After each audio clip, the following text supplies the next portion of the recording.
Okay, welcome back to all of you guys. Nice to see you. We're going to start with meditation this afternoon, and then we're going to move into a talk on the three poisons or the three unwholesome roots or the three fires. So we're just going to ease in with the chanting. I'll give you a little bit of guidance, and then we'll be meditating, and then we'll come out with the chanting as well. So if you'd like to join in, you guys are familiar now, you can just join right in. Arahang Samma Sambuddho Bhagava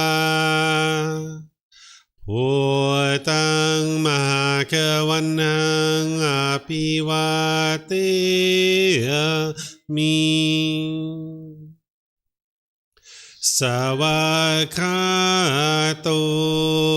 Mahakavata Dhammo Dhammang Namasami Supatipano Mahakavato Savaka Sangho Sanghang Namami Namo Rasa Bhagavato Arahato Samma Sambuddhassa Namo Rasa Bhagavato Arahato Samma Sambuddhassa Namo Rasa Bhagavato Arahato Samma Sambuddhassa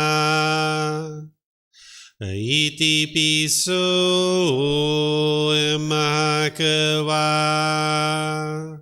Arahang Samma Sambuddho Vichacharanang Sammuno Sakato Rokavito Anutero Purisa Dhamma Sati Satatawa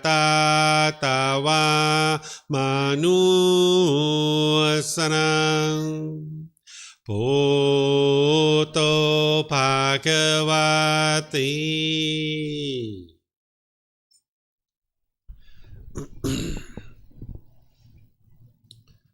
Okay, with the lower body and hands and arms comfortable, in the upper body erect, just close the eyes and start breathing in through the nose and out through the nose. Here you're just looking to establish the breath, a nice, natural, steady, consistent breath. Not forced or controlled, just a gradual inhale through the nose,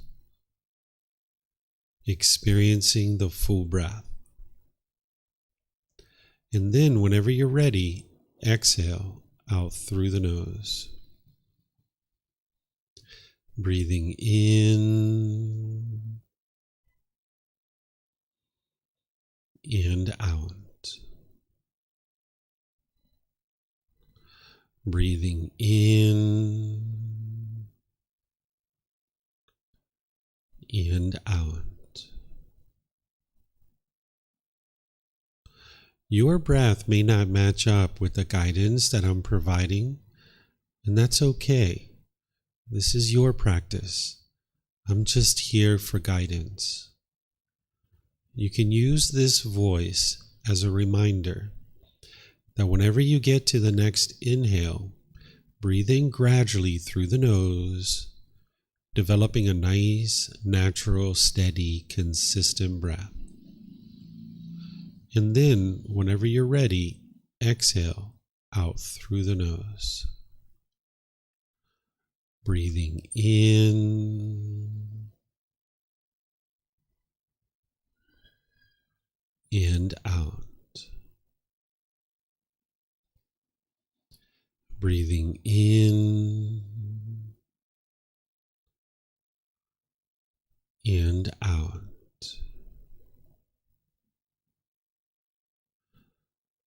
With the breath well established, start fixating the mind on the breath, either the sound of the breath coming into the nose or the sensation of air moving over the skin into the nose.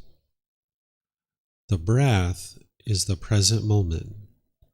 Fixate the mind on the breath, the present moment. Breathing in and out.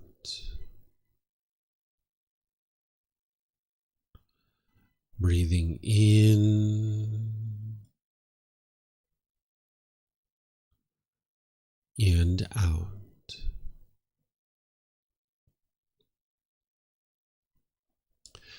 With the mind fixated on the breath, whenever you notice that it moves off the breath, cut that off, let it go, and come back to the breath, the present moment.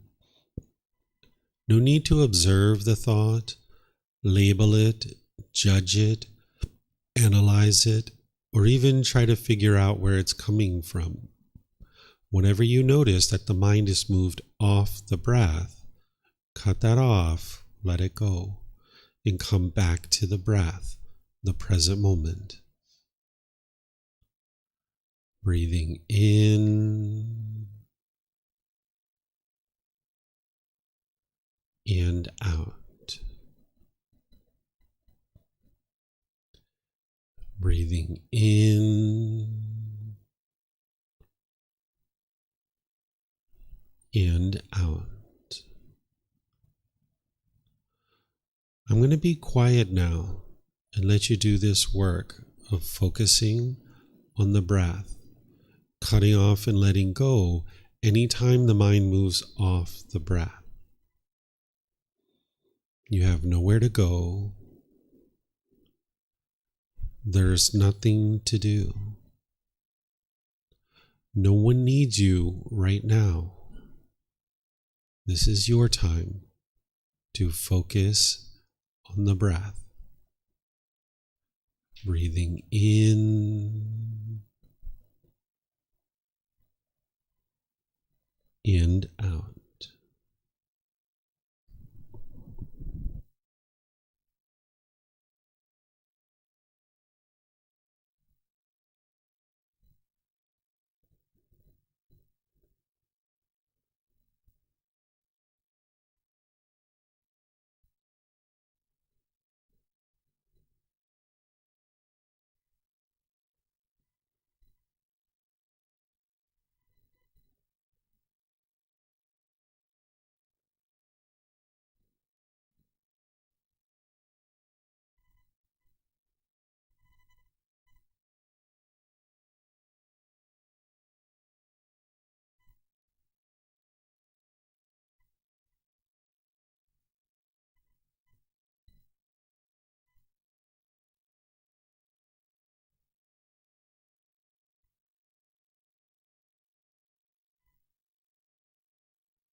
turn on the mic. Okay, sorry for you guys online that you couldn't hear the chanting, but welcome back to everyone here at the temple and those of you guys that are joining online. What I'm going to do with the remaining time of our class is I'm going to share this topic of transforming the mind with the three poisons, eliminating craving, anger, and ignorance. This is where we're going to deepen your understanding from this morning, where we were talking about the Four Noble Truths and we were discussing craving, desire, attachment, and this being a real difficulty in the mind, that there's this cause that's causing discontentedness. Well, now we're going to dive deeper into this and talk about the three poisons or the three unwholesome roots or the three fires. Normally I take a good hour, sometimes even an hour and a half to talk about this, but I'm going to actually do kind of an abbreviated version because I know some of you guys have studied this already, and then others of you, maybe it's your first time being exposed to this. You'll learn plenty in the time that we have available to us, because these three poisons are going to help you to understand what's actually causing the difficulties and struggles in the mind and why you experience difficulties and struggles in day-to-day life. This is helping you to understand how, when you're making decisions through craving, anger, and ignorance, it's going to produce unwholesome results or unwholesome karma. So I'm going to describe what each one of these are, and then I'm going to describe the solutions, focusing mostly on the solutions. And we've already kind of discussed these to a certain degree in our talk this morning. So the three poisons or the three unwholesome roots or the three fires, they're called craving, anger, and ignorance. Some people refer to it as greed, hatred, and delusion. And you'll hear other ways that people refer to it as well. This is a high-level description of what's going on in the unenlightened mind and what you're trying to eradicate and eliminate in order to experience the peace and the joy.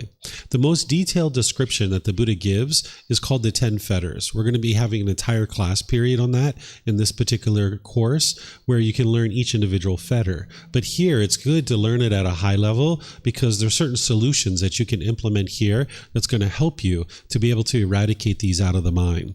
So first, let's just talk about them from a high level. That craving, desire, attachment, this is that longing, yearning that we were talking about this morning. The mind having that unquenchable thirst, chasing after the objects of your affection, wanting things to be a certain way. And when the mind gets what it wants, it gets happy or excited. When the mind doesn't get what it wants, it gets the painful feelings like anger, sadness, frustration, or other discontent feelings. And that's where, when those painful feelings are coming in, the mind will tend to push people away. That's called aversion, because the mind's trying to get back to something that it feels somewhat comfortable with, and it thinks if it pushes this person away, that's what'll do it. Or you might be bitter and harsh and hostile through being unskillful in your intention, speech, and actions. Or you might put your expectations on people and try to control them. So that's what's happening when this anger is arising. The mind is being unskillful. And now you can't live harmoniously with all beings. Then there's this ignorance or this unknowing of true reality. This is what's keeping everything in place. That because the mind lacks wisdom, it has this unknowing of true reality, this misunderstanding and this confusion. It continues to crave, and it continues to have this anger and this unskillfulness, this hatred, and all the lesser versions like frustration, agitation, and annoyance. So while we call it craving, anger, and ignorance, it's really because of ignorance that the craving and anger continues to exist. And while a lot of people use the word ignorance, I know that the Buddha didn't use that word, because that's kind of like a derogatory word, where a Buddha, an enlightened being, is going to use more positive and uplifting messages and words. So that's why I use the phrase unknowing of true reality. It's a lack of wisdom. It's a misunderstanding that the mind has. It just doesn't understand what it doesn't understand. And because it lacks wisdom, it will continue to crave, and it will continue to have anger, and it just stays stuck in this continuous cycle. And that's what you're doing on the path to enlightenment, is you're cultivating wisdom to be able to now transform all of this and eliminate it from the mind. So here what I'm going to do is I'm going to go in each one, and I'm going to talk about the solutions. Usually I talk a little bit more about the problem to help you guys see it more and more clearly, but I think you guys already see this because we talked about it this morning with the Four Noble Truths. The entire Eightfold Path is what's eliminating craving, desire, attachment. That's what you need in order to eliminate your cravings. That's why the Buddha talks about it in the Four Noble Truths. But there's two things that are really targeting craving, desire, attachment. Even though you need the entire path and you wouldn't be able to get to the elimination of craving with just these two things, these are two things that are like almost surgically kind of going in and removing these kinds of things. It's really more of a generalized training with this breathing mindfulness meditation and generosity, but there's other things that we use to kind of surgically go in and remove individual cravings, desires, attachments. And some of you guys during the morning class and even at lunch, you were asking me questions about your relatives and how do I eliminate my craving to my dad or my mom or my children, things like this. Those are things that you guys need to get to, but you need to be able to slowly prepare the mind that you're not going to be able to just instantly eliminate these cravings. So if you guys learn these and you practice these, it'll gradually kind of generally wear away all your cravings. But then there's specific things that you can go in and almost surgically remove cravings to individual people and individual things. So what you would like to build up is this breathing mindfulness meditation and the generosity. That's what's training your mind to let go. Because with craving, the mind is holding on. It's holding on and it can't let go. So when your mind is focused on the breath and you move off the breath, and you have to let go, let go, let go, let go, maybe 10, 20, 30 times during your meditation. That's really helpful for your mind because your mind doesn't want to let go. It doesn't know how to let go because it's craving permanence and it's holding on. So that meditation, the goal isn't to eliminate your thoughts. The goal is actually to train your mind to notice your thoughts sooner and sooner, and then cut them off and let them go easier and easier. That's what you're working to do. So you're developing your mindfulness or awareness of mind and your concentration while training your mind to let go. And that's what this breathing mindfulness meditation is doing. Even when you're enlightened, you're going to have thoughts during meditation, but they're going to be spread out really far, and there's going to be quietness and stillness in between your thoughts. Where in the unenlightened state, you have a bombardment of thoughts, or you might follow a thought for a period of time before you bring your mind back. Where in the enlightened mental state, you're still going to have a thought, but you'll notice it and you'll cut it off and let it go right away and bring your mind back. So don't think that your goal is to eliminate your thoughts. Your goal is to have your mindfulness or awareness of mind, your concentration, and then to easily let go. So notice them sooner and sooner and let them go easier and easier. Then your generosity, where you're giving and sharing more than is strictly required in any given situation without any expectation of anything in return. That's training your mind to let go.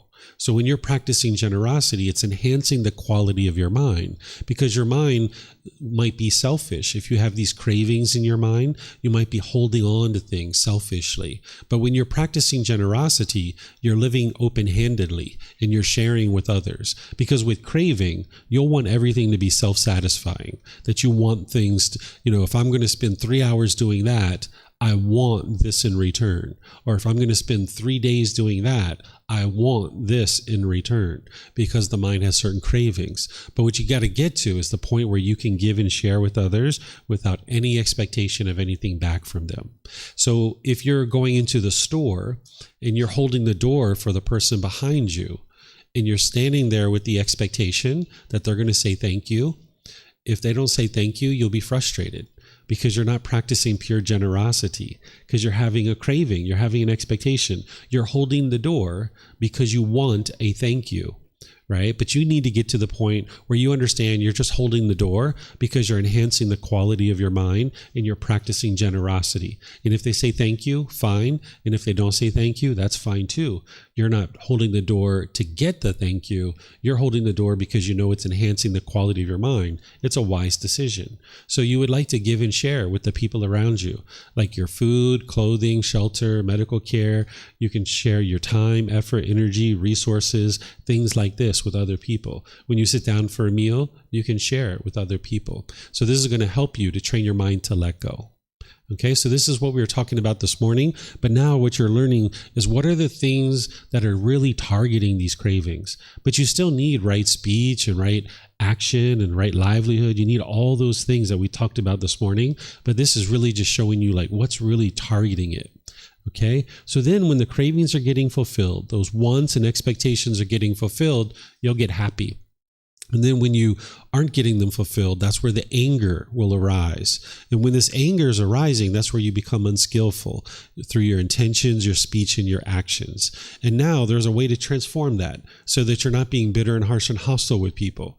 It's called loving kindness meditation. You're going to learn that in this course. We're actually going to be doing it together, where you're essentially rewiring your mind to be loving and kind. This is the opposite of anger, hatred, ill will, frustration, agitation, annoyance. By the time you get to enlightenment, you don't even have the slightest dislike towards other beings. Right now, if there's someone that you dislike, that's a reflection of what's going on in your own mind, that there are certain expectations that you have. You want this person to be a certain way, and if they're that way, you like them. But if they aren't that way, you dislike them. Where you need to be able to understand impermanence, that everybody's doing things differently, and they're not going to do things your way. Because if you can only love people, or you can only like people that do things your way, you're the only person that you can love. You're not going to be able to love everybody because you're the only person who makes decisions your way. So when you come to understand craving, desire, attachment is the problem, and you're training to let it go with breathing, mindfulness, meditation, and generosity, right away you're going to be less and less angry because you have less and less cravings to get triggered, right? They're not getting triggered. But then you're still going to have some anger in there that you need to use like a jackhammer to go in there and break that up. That's your loving kindness meditation, that you're essentially rewiring the mind. And now when you do this meditation, you need to go out into the world and be loving and kind through your intentions, your speech, and your actions. That's what the Buddha teaches you in the Eightfold Path. If you are only meditating and doing loving kindness meditation, your mind's not going to be fully transformed. You need to learn how to go out into the world and practice being loving and kind in all situations. Realizing if there's any anger or anything in your mind, it's being caused by your own mind. It's not being caused by others. So this will slowly transform your mind, where you're rewiring your mind. Because right now, if you have firmly believed that other people are making you angry, when people do something and you disagree with it and you get angry, you might go down this well-worn path of anger and hostility. And it's a well-worn path. You know where that goes. It goes to broken relationships, where you got to get out your machete and you got to form this new trail, this new pathway. You got to break through. That's why it sometimes is a bit challenging. It's really challenging to start being loving and kind with people because you're so used to going down this other path. But when you create this new path for yourself with this machete, eventually this old path gets overgrown and your mind doesn't go down that path anymore because you know where that leads, that you just keep going down this path and this becomes the well-worn path. Somebody does something that you don't typically do. You just see, well, that's impermanence. That's the way they're handling it. I'll just be loving and kind, and they do whatever they're going to do, and I'll just make decisions for myself in the way that I would like to do things, and they make decisions for themselves instead of trying to force them to do it your way, right? So you can go down this path of love and kindness, right? So this is how to eliminate the anger, the hatred, and the ill will. You're really targeting it with loving kindness meditation, but then you're practicing through your intention, speech, and actions. If you remember right intention, the Buddha talks about intention of non-ill will and harmlessness. If you remember right speech, spoken with a mind of loving kindness, you would like to infuse this into your speech. And the meditation is what's going to help you build that up. It's kind of like filling up your gas tank and then going out into the world and being loving and kind. And this is where things really change for you. Because if you have relationships where you're being bitter and harsh and hostile, even with your life partner or your children or your parents, when you start being loving and kind over a consistent long-term period, you'll see all these people start to shift too. Because it's kind of like a log jam and you guys are like jammed up. You're being angry and hostile perhaps. They're being angry and hostile and bitter. And now you've got this log jam where you guys are just being that way with each other. But if you take out this log of anger, this log of frustration, this bitterness, now things will start flowing in your lives better and better. It's not going to be one day or 1 week, but slowly but surely you can transform your mind and you'll see this complete transformation in your life because you've been now interacting in a different way with the people around you. Okay, so this is the anger. Okay, so now I'm going to just explain the third one, and then I'll just open up to any questions you guys have. The whole reason why all of this is even occurring is because of the unknowing of true reality, the lack of wisdom. If it wasn't for this, the other ones wouldn't exist. That because the mind just doesn't understand what it doesn't understand, it has misunderstandings and misperceptions about how the world works, the cravings continue to exist and the anger continues to exist. So it's this ignorance that is keeping everything else in place. And that's why when you're first learning with me, I teach you don't believe anything, because the way that you transform this is you cultivate wisdom. That's the only way that you can eliminate your discontentedness, is you've got to first start working on cultivating wisdom. Because even though we say craving, anger, and ignorance, it's really because of ignorance that craving and anger continues to exist. So if you can antidote the ignorance, if you can bring in the wisdom, then you can eliminate the craving and the anger. But as long as the ignorance stays in the mind, or this lack of wisdom, this unknowing of true reality, as long as that's in the mind, the craving and anger will continue. This is why, for those of you guys that ask me questions about your dad or your mom, you can't change them. They have to choose to cultivate wisdom for themselves. You can't change that little girl who was, doing things to your daughter. They have to cultivate wisdom. And when we're in a situation where we can help them, we can try, but that's not going to solve your anger. That's not going to solve your frustration, getting this person to do things a certain way. Because if that person does things a certain way, now this person's going to do things a different way. And this person, and this person, and this person, and this person, and the mind's not happy until everybody's doing things your way. So you've got to get to the point where you eliminate your craving and anger. But mom, dad, brothers, sisters, other people, they have to cultivate wisdom. And you can't force someone to cultivate wisdom. It's just not possible, right? And even if you could, it would probably feel uncomfortable, so you wouldn't be interested in doing it anyway. So by arising wisdom of things like the three universal truths, the Four Noble Truths, the Eightfold Path, the 5 precepts, meditation training, the natural law of karma, the cycle of rebirth, all these different things, when you cultivate wisdom, not belief, but when you have wisdom and you know the truth, then your mind won't struggle and have difficulties anymore, because you're living in a world that you understand. And now you can walk out into the world and function in a wise way. And this is where you'll see significant improvement in your mind and in your life. Okay, so this is just a really abbreviated discussion of these 3 poisons, but I'll open up to see if you guys have questions or anything you'd like to dive into in more depth here, because normally I go through it in a lot more detail, just really describing the problems a lot and then describing the solutions in a lot of detail. But I think you guys are getting this pretty well, so let me know if you guys have questions here. So it looks like you have a question. Could you possibly give maybe a few keywords that when the mind starts shifting, could be like some keywords to bring back to center that might be helpful to start practicing? Sure. One of the things that I used to do is when I would see the mind starting to get angry, I would just say, let it go, let it go. Let it go. Sometimes I would even laugh at myself because it was the most insignificant thing that my mind was craving. And I'd be getting so angry. I'd be right in the middle of getting ready to get angry. And then I'd just start busting out laughing because I was like, oh my goodness, look at what this mind is craving. It wants that thing to be permanent. And there's just no way that it's permanent. And I would just start laughing at myself. Even though there's no self here, right? I was laughing at this mind and how silly it was, because there's the body and then there's the mind and then there's the person. The person was looking at the mind and was like, you silly mind, what are you doing? So sometimes you just need to talk to the mind and treat it like a third entity and say, hey, let it go. Let it go. You don't need that thing to be permanent. That thing is not permanent. Let it go. Let it go. Let it go. So, and even physically, I used to physically do it. I would like kind of walk over even to the mirror and I would say, let it go. Let it go. Let it go. So those kinds of things can help you as you're getting your mind under training.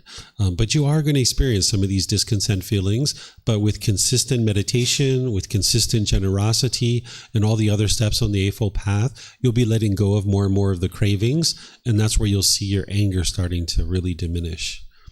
Thank you. Yeah. I've had some students that take the Foundation in the Path to Enlightenment course, and on the 2nd or on the 3rd day, they come in and they say, David, I got an email this morning that would have normally like shaken me up, and I would have gotten so angry and upset and felt kind of guilty and shameful. But I read that email and I understood it was just impermanence. This was a teacher who teaches online, and one of her students emailed her on Wednesday morning and said, "Hey, I'm not going to study with you anymore. I appreciate all your help. Thank you so much. I'm not going to study with you anymore. I'm going to cancel my for future classes." And she said normally she would get an email like that and just feel so miserable, like, what did I do? Why is this happening to me? And all these things. But she looked at it and she was like, this is just impermanence. They're not going to study with me permanently. And she was able to remain peaceful and joyful. And she came in on Wednesday morning and she thanked me for having learned the Four Noble Truths on the day prior. So you can actually experience that kind of progress sometimes with certain little things here and there. But the daughter, the children, the husband, letting those go mentally is a lot harder. The mom, the dad, those are a lot harder to let go of, right? But little smaller things, they'll kind of fluff away pretty easily. But you then just keep working with the mind skillfully, accumulate more and more benefits. It's kind of like a snowball that it just kind of builds. So initially, you'll be able to let go of some of the smaller stuff, but the bigger ones will be a lot harder to let go of. But then by that time, your mind is going to be more trained because you've been accumulating more and more benefits. Then there's specific things you can go in and do. There's something called contemplation of death that's going to help you to confront this impermanence with the beings in your life, like your mom and dad and your children. You can actually reflect as if they've actually died, and this will help your mind to let go. But now's not the time to do that, so that's why you like to get this under practice first, to kind of get the mind prepped and ready to do something like that. Mm-hmm. All right, no other questions? Let me see if we have any questions on YouTube. Okay, I'm not seeing any questions on YouTube either. Okay, so we're actually finishing early today. So it's only 20 minutes until 3. So we're going to finish here. And tomorrow when we pick things up, I'm going to start off with meditation with you. We're going to do loving kindness meditation. I'm going to just kind of refresh you guys of what loving kindness meditation is. Some of you guys might have learned this before, but I'm going to teach you guys enough to understand how to do this for those of you guys that haven't done loving kindness meditation before. Then I'm going to teach you understanding and experiencing the jhanas and explain to you guys what those are. And we're going to walk through and describe those in detail for you. Then I'm going to teach you the 4 stages of enlightenment, understanding what those are. And then in the afternoon, we're going to do breathing mindfulness meditation, and then I'm going to teach you about the 10 fetters, going through each one of those. And some of you guys might have just learned this yesterday because I taught it as part of the group learning program, but we're going to go through this and I'll teach you each individual fetter. Okay, so thank you all for participating. Thank you for understanding a shorter lunch today. I didn't realize this talk was going to be so short, or we could have had a full hour-and-a-half lunch. But nonetheless, enjoy your day, whatever you do, and perhaps I'll see you tomorrow. Okay, Sawadee Kap. Sawadee Kap.